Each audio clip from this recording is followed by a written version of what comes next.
Ivermectin adalah obat parasit dan obat cacing yang lagi panas diperbincangkan saat ini.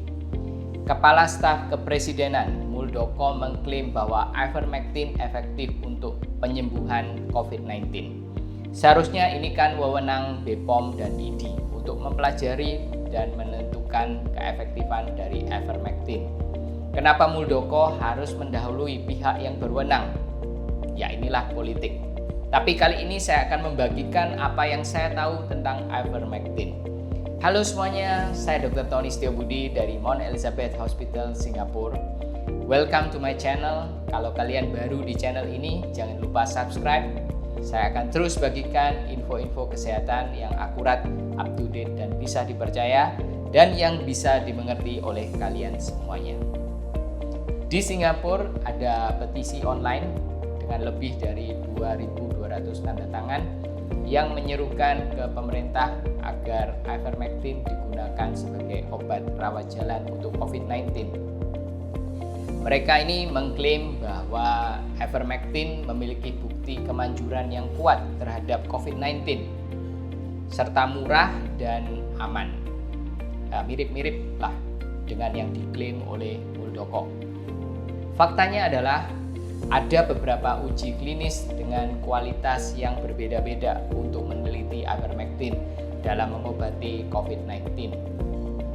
Associate Professor Jenny Low, konsultan penyakit menular di Singapura, ini expertnya. Beliau mengatakan jika kita abaikan uji klinis yang berkualitas buruk, jadi yang buruk ini disortir dan hanya berfokus pada penelitian yang berkualitas tinggi, maka bukti yang ada saat ini tidak mendukung penggunaan ivermectin. Bukan berarti obat ini pasti tidak berguna, belum tentu. Mungkin di kemudian hari ada uji klinis berkualitas tinggi yang membuktikan obat ini manjur untuk COVID-19. Bisa saja, tapi sekarang ini belum ada data yang menunjukkan seperti itu. Pada penelitian laboratorium, ivermectin telah terbukti menghambat replikasi virus SARS-CoV-2 atau COVID-19. Tapi sampai sekarang tidak ada bukti kuat bahwa obat ini manjur secara klinis. Pada bulan Maret, WHO mengatakan bukti saat ini tentang penggunaan ivermectin untuk mengobati pasien COVID-19 tidak meyakinkan. WHO juga merekomendasikan bahwa obat tersebut hanya digunakan dalam uji klinis sampai lebih banyak lagi data yang tersedia. BPOM juga mengikuti saran WHO dan menyetujui pelaksanaan uji klinis ivermectin untuk COVID-19 patient, untuk pasien COVID-19. National Institutes of Health atau NIH di Amerika Serikat juga menemukan bahwa untuk mencapai konsentrasi yang diperlukan untuk melawan virus di laboratorium akan membutuhkan dosis yang tinggi hingga 100 kali lipat lebih tinggi daripada yang sekarang digunakan pada manusia. Ini bisa menimbulkan toxicity. Ada beberapa penelitian yang menunjukkan hasil positif, termasuk tingkat kematian yang lebih rendah. Tapi kekurangan dari penelitian tersebut, misalnya jumlah pasien yang sedikit, itu nomor 1. Dan nomor 2, pasien juga menerima obat lain selain ivermectin. Jadi tidak dapat disimpulkan dengan jelas bahwa pasien sembuh karena ivermectin atau karena obat lain.